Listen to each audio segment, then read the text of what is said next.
ہماری بدقسمتی ہے کہ غیر رمضان میں قرآن نہیں پڑھتے. واٹس اپ کا لاسٹ سین 5 منٹس اگو 10 منٹس اگو نظر آتا ہے، لیکن قرآن کا لاسٹ سین لاسٹ رمضان نظر آتا ہے. پورا سال گزر جاتا ہے، قرآن کو ہاتھ نہیں لگاتے. اسکول جانے کے لیے، کالج جانے کے لیے، یونیورسٹی جانے کے لیے، بائیولوجی، کیمسٹری، فزکس، ہسٹری پڑھنے کے لیے، کمپیوٹر انسٹیٹیوٹ اور لینگویج سینٹر جانے کے لیے، گپ شپ لگانے کے لیے، ناول اور ڈائجسٹ پڑھنے کے لیے، ڈرامہ اور فلمیں دیکھنے کے لیے، میچز کھیلنے اور دیکھنے کے لیے، بی بی سی کی نیوز سننے اور ٹاک شوز کو دیکھنے کے لیے ہمارے پاس وقت ہیں. اگر وقت نہیں اللہ کی عظیم کتاب کو پڑھنے، سننے، سمجھنے کے لیے وقت نہیں، قرآن تب تو فریاد کرتا ہے.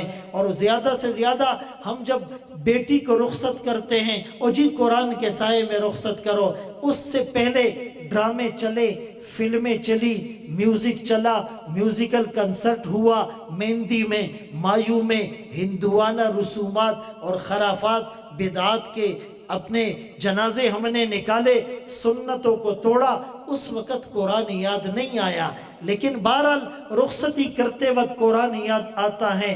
یا کوئی بیمار ہو جائے تو دم کرنے کے لیے یاد آتا ہے، قسم اٹھانے کی نوبت آ جائے تو قرآن یاد آتا ہے. قرآن فریاد کرتا ہے، طاقوں میں سجایا جاتا ہوں، آنکھوں سے لگایا جاتا ہوں، دھو دھو کے پلایا جاتا ہوں، تعویذ بنایا جاتا ہوں، جزدان حریر و ریشم کے اور پھول ستارے چاندی کے، پھر عطر کی بارش ہوتی ہے، خوشبو میں بسایا جاتا ہوں. جب قول و قسم لینے کے لیے تکرار کی نوبت آتی ہے، پھر میری ضرورت پڑتی ہے، ہاتھوں میں اٹھایا جاتا ہوں. یہ مجھ سے عقیدت کے دعوے قانون پہ راضی غیروں کے ایسے بھی رسوا کرتے ہیں، ایسے بھی ستایا جاتا ہوں. کس بزم میں میرا ذکر نہیں، کس عرس میں میری دھوم نہیں، پھر بھی اکیلا رہتا ہوں، مجھ سا بھی کوئی مظلوم نہیں. قرآن دل کی دنیا میں ہلچل کیوں نہیں مچا رہا؟ حضرت عمر رضی اللہ عنہ کے دل کی دنیا تبدیل ہوئی قرآن سن کے. عثمان ابن مظعون رضی اللہ عنہ ایمان لائے ان اللہ یأمر بالعدل والاحسان والی آیات پڑھ کر. بہت سے صحابہ کے دل کی تار اللہ سے جڑ گئی قرآن سن کر. ہم پر اثر کیوں نہیں ہو رہا؟ وہ قرآن کی وجہ سے بام عروج پر پہنچ گئے. جن کے ہاتھ میں اونٹوں کی لگامیں تھی، ان کے ہاتھ میں قوموں کی لگامیں آ گئی. صحابہ نے قرآن کو اپنا امام بنایا، قرآن نے صحابہ کو زمانے کا امام بنا دی. خود نہ تھے جو راہ پر اوروں کے ہادی بن گئے، کیا نظر تھی جس نے مردوں کو مسیحا کر دیا. آج ہم اقبال کی رہائش گاہ پہ گئے رحمہ اللہ، اور اشعار پڑھے اور ان کے حالات پڑھے اور سنے، اور ایک کیفیت طاری ہوئی. اس لیے کہ اس کے اشعار کو جو دماغ کی کھڑکی کھول کر پڑھے گا اور سنے گا تو اس کے دل میں ہلچل مچے گی. شکوہ لکھا تھا اور اس بنیاد پر فتوے لگے تھے، اور لگنے بھی چاہیے تھے. نحن نحکم بالظواہر، ہم تو ظاہر پہ فتوہ دیتے ہیں، لیکن پھر جواب شکوہ لکھا تو فتوے ریورس ہو گئے. وہ شکوہ کیا تھا ذرا ہم بھی دل کے کانوں سے سن لے. شکوہ یہ تھا کہ وہ اللہ سے کہہ رہا ہے، صفحہ دہر سے باطل کو مٹایا ہم نے، نوع انسانی کو غلامی سے چھڑایا ہم نے، تیرے کعبے کو جبینوں سے بسایا ہم نے، تیرے قرآن کو سینوں سے لگایا ہم نے، پھر بھی ہم سے گلا کہ وفادار نہیں، ہم وفادار نہیں، تو بھی تو دلدار نہیں. جواب فتویٰ اور جواب شکوہ لکھا. اللہ پاک انسانوں سے گلا کرتے ہیں، قلیل من عبادی الشکور انہ لیئوس قنوط، اذا مسہ الشر جزوعا و اذا مسہ الخیر منوعا. اس میں کہا صیغے بدل دیے.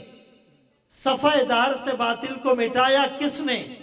نوع انسانی کو غلامی سے چھڑایا کس نے؟ میرے کعبے کو جبینوں میں بسایا کس نے؟ میرے قرآن کو سینوں سے لگایا کس نے؟ تھے تو وہ آبا تمہارے ہی، تھے تو وہ آبا تمہارے ہی، مگر تم کیا ہو ہاتھ پر ہاتھ درے منتظر فردا ہو، ہر کوئی مست میں ذوق تن آسانی ہے، تم مسلمان ہو یہ انداز مسلمانی ہے، حیدری فقر ہے نہ دولت عثمانی ہے، تم کو اسلاف سے کیا نسبت روحانی ہے، وہ معزز تھے زمانے میں مسلمان ہو کر، تم خوار ہوئے تارک قرآن ہو کر۔ آج قرآن سے تعلق ٹوٹ گیا ہے دوستو۔ میں اکثر یہ جملہ کہا کرتا ہوں، سخت جملہ ہے لیکن مجبوری یہ کہنا، ایک آج کے نوجوان کو ایک کافر کے ساتھ کھڑا کر دو، اور پہلے سے ہم انہیں نہیں جانتے، سچ بتائے کوئی ظاہری گیٹ اپ سے فرق کر سکتا ہے؟ ہیئر اسٹائل، چہرہ، گیٹ اپ، لباس، کھانا کھڑے ہو کر، پینا کھڑے ہو کر، نماز نہیں، تلاوت نہیں، روزہ نہیں، زکوٰۃ نہیں، حج نہیں، تبلیغ نہیں، جہاد نہیں، صدقہ نہیں، خیرات نہیں، صورت میں، سیرت میں، کردار میں، گفتار میں، عادات میں، اطوار میں، تہذیب میں، تمدن میں، ثقافت میں، کلچر میں، اوڑھنے میں، بچھونے میں، معاشرت میں، معیشت میں، دن میں، رات میں، صبح میں، شام میں، خلوت میں، جلوت میں، انفرادی، اجتماعی، شادی میں، غم میں، تجارت میں، کسی طور پر بھی فرق نظر نہیں آتا۔ ڈرامے، فلمیں، رشوت، سود سارے گناہ کر رہا ہے، آنکھوں سے زنا ٹپکتا ہے، کان موسیقی کی پیپ سے بھرے ہوئے، زبان جھوٹ بولنے کی مشین، ہاتھوں سے تکبر کی بو آئے، گردن اکڑی ہوئی، دل اور دماغ گناہوں کا پروڈکٹر بنا ہوا ہے، کہیں سے پتہ نہیں چل رہا کون مسلمان کون کافر۔ اگر ہم فارن کنٹری جاتے ہیں تو وہ پوچھتا ہے گورا آر یو مسلم، اس کو پوچھنا پڑتا ہے، اس لیے کہ پتہ تو نہیں چل رہا۔ ایک بہن بیٹی کو کسی کافرہ لڑکی کے ساتھ کھڑا کر دو، ان کی بے پردگی اور ان کی فحاشی اور لباس، الامان والحفیظ، یہ بائک پر اور روڈوں پر آپ بھی دیکھتے ہیں، میں بھی دیکھتا ہوں، کیسا لباس ہے، اللہ اکبر، شور ہے، ہو گئے دنیا سے مسلمان نابود۔ ہم یہ کہتے ہیں تھے بھی کہیں مسلم موجود، وضع میں تم ہو نصارہ تو تمدن میں ہنود، یہ مسلمان ہے جنہیں دیکھ کے شرما یہود۔ ارے کافر کو، گورے کو پوچھنا نہ پڑے آر یو مسلم، بلکہ دور سے نظر آ جائے وہ رسول اللہ کا غلام آ رہا ہے، اس کا امامہ دیکھ کر، داڑھی دیکھ کر، سنت لباس دیکھ کر، آنکھوں میں حیا دیکھ کر، کانوں میں تلاوت دیکھ کر، زبان پر ذکر دیکھ کر، جیب میں تسبیح دیکھ کر، ہاتھ میں مسواک دیکھ کر، ہاتھ میں قرآن تو ہاتھ میں جہاد اور تلوار دیکھ کر، اس کے کردار اور صاف معاملات دیکھ کر دور سے پتہ چل جائے وہ محمد الرسول اللہ کا غلام آ رہا ہے۔